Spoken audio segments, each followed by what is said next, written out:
你覺得錢難掙，其實是因為你沒有開竅。聽完我下面講的，打開讓你賺錢的竅門。當你不再去追什麼風口，盼什麼機會，而是開始明白所有的人和事兒都是有規律可循的。你只要把一些底層的規律和邏輯看清、運行做好，你就會一帆風順的。你要記住哈，凡是能有人告訴你說他的項目一定能夠搞到多少錢，讓你跟着他去幹，不管这个錢掙的是多還是少，大概率他就是一個騙子。生意本身就是存在風險性、存在不確定性的。那麼天上掉餡餅這件事到底有沒有呢？那肯定是有的，但是清醒一點，這種事和我們普羅大眾其實並沒有什麼關係啊。第二個，只要你現在手上有一個可盈利的項目，就千萬不要輕易的去換一個行業。為什麼？因為現在它就沒有好幹的生意，各行各業都是一個樣子的。你現在行業裡再不怎麼好賺錢，最起碼你懂行不會虧損呢。你貿然去進入一個新的行業，你有這個把握它會比你現在的行業更加穩定嗎？除非你打算進入這個新的行業再幹個5年10年的，否則你照樣是拿不到結果的。雖然道理大家都懂，但是還是有大部分人很難管住自己的貪念，看到別人做什麼行業賺錢了，心裡就直癢癢，然後呢拍着腦袋進去，拍着大腿出來啊！你要明白一個道理哈，不會游泳的人換到哪一個泳池，他照樣會被淹死的。第三個，如果你現在的行業不景氣，不知道該怎麼提升，最好的辦法就是去請教你所在行業裡做的最好的、比你更賺錢的那些同行，而不是閉着眼睛瞎摸，到處求藥。行業裡的那些高手，如果他願意給你指點一二，那就相當於給你在送錢吶。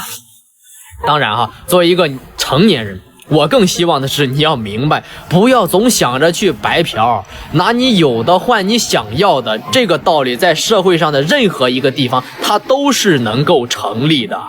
第三個，做生意要麼小而精，要麼低價客源廣，要麼就價格高，賣給小部分有實力的客戶能夠發財，價格低賣給普羅大眾，複購率且高也能夠賺錢。做任何生意都不要試圖去討好所有人，否則所有人都不買你的單。第四個，做低價的生意是既簡單又難的生意。為什麼說簡單？因為它找客戶容易，成交容易。那為什麼說難呢？是因為門檻低，任何人都能夠進來跟你搶一口飯吃，除非你到迫不得已的時候，千萬不要打價格戰。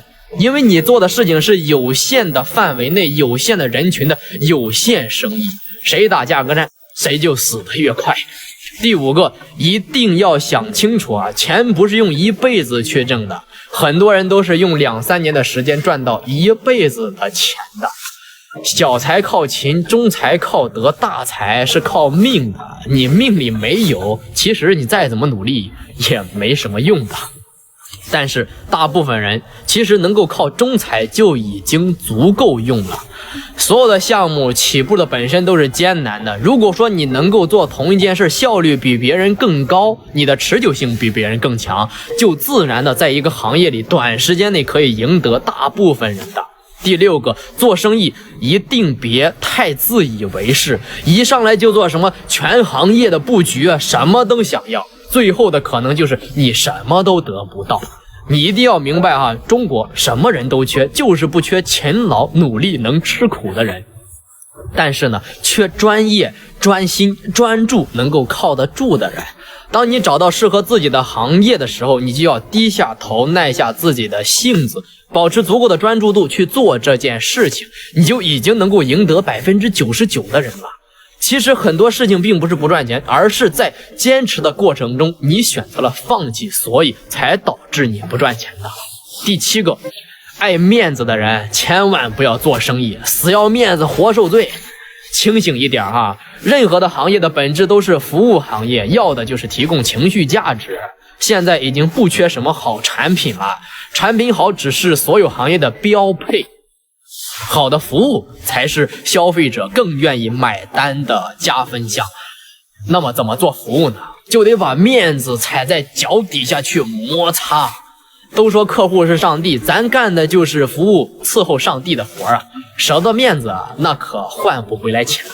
最后再告訴一个你們想知道的真相啊，学歷和搞錢從來就沒有必然關係，因為學校裡什麼都教，唯獨就不教你怎麼賺錢。為什麼？因為老師他本身也不會呀。大學的本意是為了培養更多標準化的螺絲釘和社會的螺絲母進行相吻合。學校裡能教你的都是這個世界上的顯性規則，但是搞錢是你要對這個隱性規則的理解，是對那些不能擺上台面的東西的認知。